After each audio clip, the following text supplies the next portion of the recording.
السلام عليكم ورحمة الله وبركاته. جرتني الحمد لله رب العالمين بقى ربي نسيني سنجاي. ما شاء الله بقى جراتني هندم تخيسني الحمد لله رب العالمين.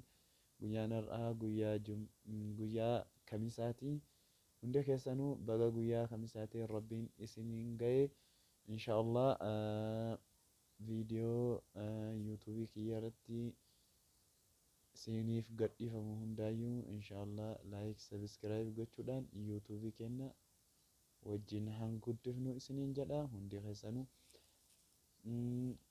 liinkii yuutuubii kiyyaa argachuudhaaf feesbuukii gubbatti ilaaluu ni dandeessanii ibraahim jeelan tuubii jedha hundi keessanuu laayik sabiskiraayib godhaa isiniin jenna assalaamu alaikum warahmatullahi wabarakaatuh.